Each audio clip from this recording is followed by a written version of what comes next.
Bonjour à tout le monde. Donc, moi, mon intervention portera sur l'optimisation de l'utilisation de l'eau au chai et particulièrement sur un projet Minimo qui consiste à minimiser l'eau par une réutilisation des eaux en industrie agroalimentaire en général et en cave vinicole en particulier. Oui.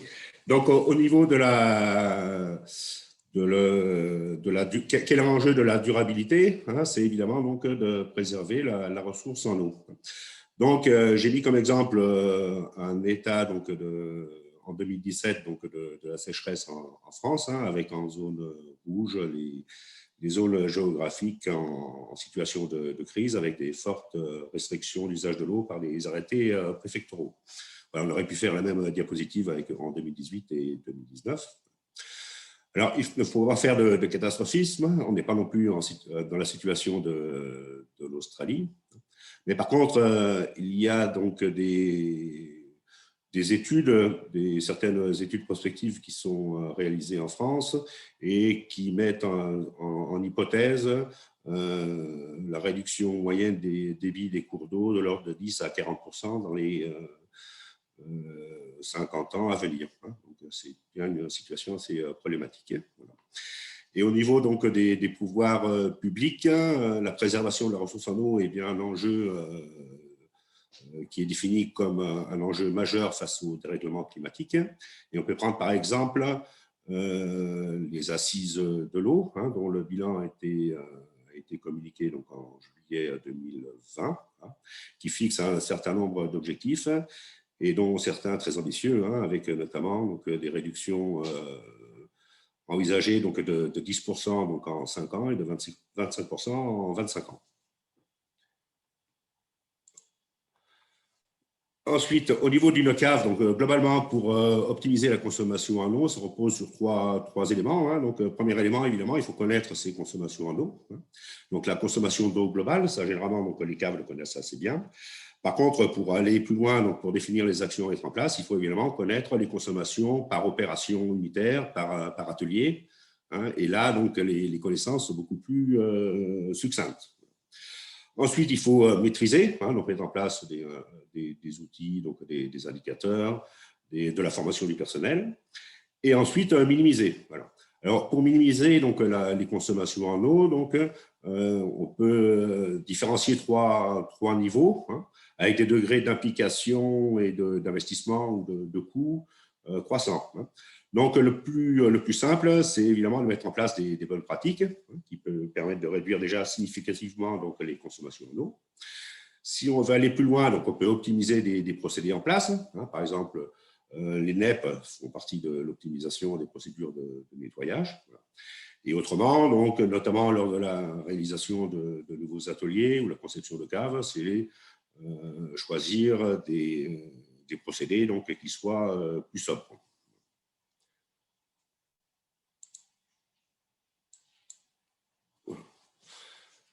Donc, au niveau donc, du projet Minimo, donc c'est un projet donc, de recherche ANR, donc Agence nationale de la recherche, qui associe différentes filières agroalimentaires. Donc, il y a les produits laitiers, les produits de légumes transformés, les corps gras et la filière vinicole.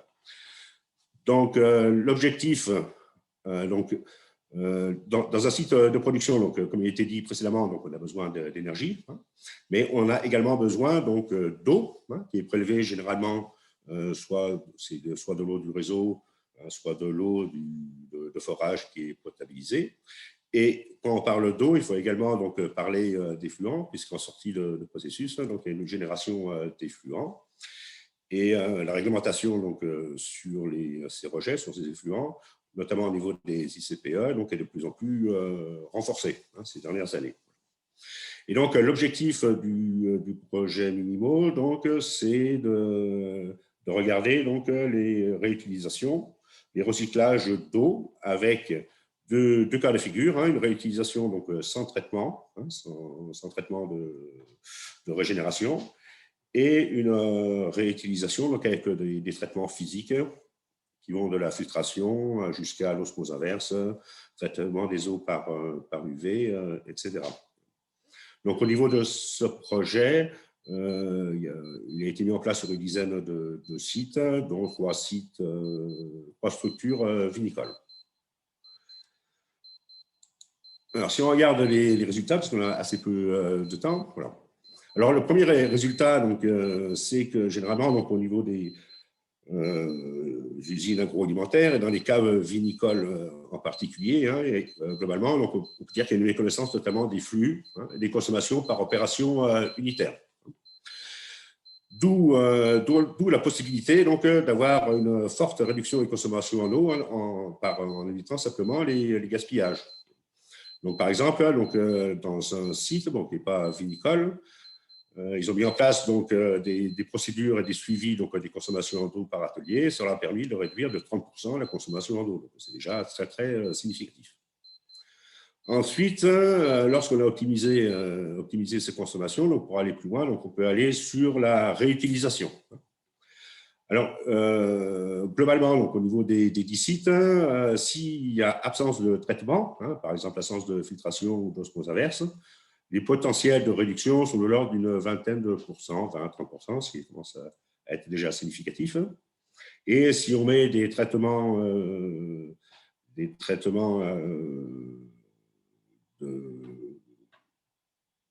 de potabilisation ou de traitement de l'eau donc assez poussé, type osmose inverse, on peut aller jusqu'à 45%. Donc là, c'est vraiment très, très significatif. Donc ça, c'est plutôt les points positifs. Après, les points négatifs, c'est qu'il est assez difficile d'établir des critères d'une eau propre. Qu'est-ce qu'une eau propre pour un procédé donné? Ça, c'est une grosse difficulté au niveau de la réutilisation des eaux au niveau d'une cave vinicole. Et ensuite, il y a un gros frein réglementaire, puisque la réglementation actuelle dit qu'il faut utiliser préférentiellement de l'eau potable, de l'eau destinée à la consommation humaine, et que la réutilisation des eaux est autorisée, mais assez fortement contrôlée. C'est-à-dire qu'il faut que le site prouve à l'autorité compétente que la réutilisation d'eau ne pose pas de problème vis-à-vis des utilisateurs et également vis-à-vis du consommateur final. Alors, un point positif, c'est que suite à la pression de plusieurs entreprises, la réglementation est en cours d'évolution. Alors, au niveau de ce projet, il a été mis à disposition deux outils, un logiciel Pinch, c'est un logiciel de simulation des procédés. Il existe un Pinch énergie, donc là c'est un Pinch eau, et un calculateur Excel d'empreinte eau. Et au niveau de ce calculateur, là j'ai mis un exemple de résultat. C'est un résultat d'ACV, donc moi je ne suis pas un spécialiste de l'ACV, mais je vais essayer de vous faire une synthèse un peu de ces résultats. Donc, il y a trois impacts finaux, donc la santé humaine, les écosystèmes et les ressources. La première ligne, c'est la référence, donc sans réutilisation des eaux. La deuxième ligne, le pinch 1, c'est une réutilisation des eaux sans traitement, et le pinch 2, c'est une réutilisation des eaux avec un traitement poussé type osmose inverse. Voilà. On s'aperçoit que la réutilisation des eaux sans traitement est une solution viable, intéressante d'un point de vue environnemental. Par contre, lorsqu'on l'on met, dans ce cas-là, lorsqu'on l'on met de l'osmose inverse, qui est un procédé assez énergivore, la réutilisation de l'eau, c'est peut-être une fausse bonne solution d'un point de vue environnemental. Voilà. Ce n'est pas toujours le cas, mais chaque cas doit être étudié de manière spécifique. Il n'y a pas toujours un avantage environnemental à réutiliser l'eau. Donc, très rapidement, ce que je voulais vous mentionner aujourd'hui, et je vous ai mis le lien sur le site Minimo si vous voulez plus d'informations.